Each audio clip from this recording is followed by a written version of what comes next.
سورج کی گرمی اور روشنی نہ ہو اور دنیا کے اندر اندھیرا ہی اندھیرا ہو اور گرمی نہ ملے تو آہستہ آہستہ ساری کی ساری دنیا برف بن جائے اور انسان برف میں زندہ نہیں رہ سکتا. اور اگر سورج غروب نہ ہو اور ہر وقت طلوع رہے تو اس کی گرمی بڑھتے بڑھتے جو ہے اتنی بڑھ جائے کہ انسان اس کی گرمی سے مر جائے. تو اللہ تعالیٰ نے دن اور رات بنائے.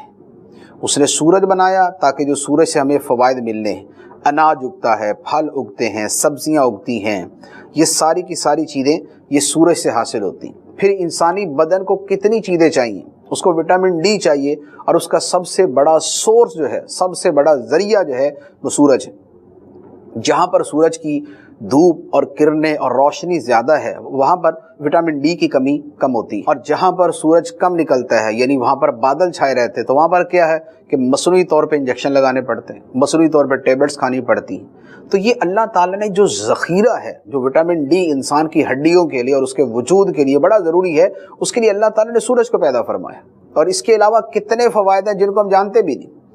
پھلوں کا پکنا، فصلوں کا پکنا اور درختوں کا اگنا اور پودوں کا جو ہے وہ پھلنا پھولنا، یہ سب کس سے ہوتا ہے؟ اس میں سورج کی روشنی جو ہے وہ بنیادی کردار ادا کرتی، اس کی گرمی جو ہے وہ بنیادی کردار ادا کرتی.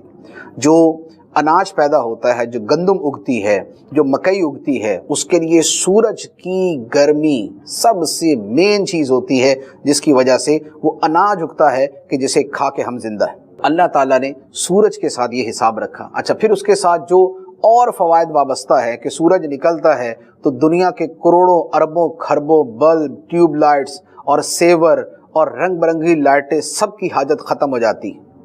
اللہ تعالیٰ نے روشنی کا ایسا انتظام کیا، اتنا بڑا اللہ تعالیٰ نے روشنی کا سورس بنا دیا کہ ساری دنیا مل کے بھی اگر اپنے گھروں کی لائٹیں سب جلا دے تو ان کی روشنی جو ہے وہ سورج کی روشنی کے مقابلے میں کچھ ہوگی ہی نہیں. اللہ تعالیٰ نے روشنی کا اتنا بڑا گولا اور اتنا بڑا ذخیرہ جو ہے وہ تیار کر دیا. اچھا، پھر اب اسی سورج سے اب الیکٹریسٹی، بجلی جو ہے وہ پیدا ہونا شروع ہوگی، جو سولر سسٹم ہے، کہ اسی سورج کی گرمی سے اللہ تعالیٰ نے اس کے اندر یہ چیز رکھی کہ اگر اس سے بجلی پیدا کی جائے تو دنیا کی ساری بجلی کی ضرورت جو ہے وہ پوری ہو جائے.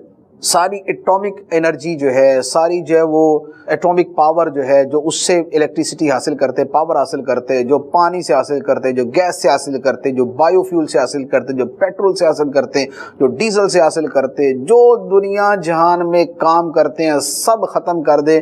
صرف سورج کے اندر اللہ تعالیٰ نے اتنی پاور رکھی ہے کہ کروڑوں سال تک اگر پوری دنیا سورج کی گرمی سے اگر بجلی بناتے رہے تو سورج کو کوئی نہیں فرق پڑنے والا.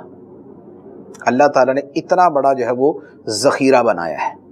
اور اس کے علاوہ جو فوائد ہیں ہم تو بہت معمولی علم رکھتے ہیں تو اس کے اعتبار سے کلام کر سکتے ہیں، ورنہ وہ لوگ کہ جو بطور خاص اسی کے اوپر ریسرچ کریں تو وہ بتا سکتے ہیں کہ سورج کے ساتھ ہمارے کتنے فوائد وابستہ ہیں. اچھا، پھر اسی طرح ہمارے دنوں کا حساب، ہمارا نظام زندگی، ہمارے دن بنتے ہیں، دنوں سے ہفتے بنتے، ہفتوں سے مہینے بنتے، مہینوں سے سال بنتے، سالوں سے صدیاں بنتی ہیں. وہ نظام کس سے چلتا ہے؟ وہ سورج چاند کے ساتھ وابستہ ہے. یا تو ہمارا شمسی سال ہے یا ہمارا قمری سال ہے، اور سورج چاند کو اللہ تعالیٰ نے اس کے لیے پیدا کیا. اور یہ قرآن پاک کے اندر اللہ تعالیٰ نے اس کو بیان فرمایا کہ ہم نے ان کی منزلیں مقرر کی. یعنی سورج ہمیشہ ایک ہی جگہ سے نہیں ہوتا. آپ دیکھتے ہیں کہ گرمیوں کے اندر سورج کا اس کا جو چکر ہے وہ کسی اور جگہ سے ہو رہا ہوتا ہے، وہ بالکل ہمارے سر کے اوپر سے گزر رہا ہوتا ہے، اور سردیوں کے اندر وہ تھوڑا سا سائڈ سے ہوتا ہے. تو یہ جو مختلف اس کی منازل ہیں کہ جہاں سے سورج کا طلوع و غروب جو ہے وہ ڈیفرنٹ ہو جاتا ہے، یہ کیا ہے سارا؟ اللہ تعالیٰ فرماتے ہیں کہ یہ سب نظام جو ہے اور یہ جو اس کی منزلیں ہم نے مقرر کی ہیں، یہ سب کیا ہے؟ لِتَعْلَمُوا عَدَدَ السِّنِينَ وَالْحِسَابِ، تاکہ تم سالوں کی گنتی کو جان لو اور حساب کو جانو. تمہارا حساب، تمہارا زندگی کے پیسیوں معاملات جو ہیں وہ ڈیپینڈ کرتے ہیں ان سورج سے بننے والے ایام کے اوپر اور ہفتوں کے اوپر اور مہینوں کے اوپر اور سالوں کے اوپر.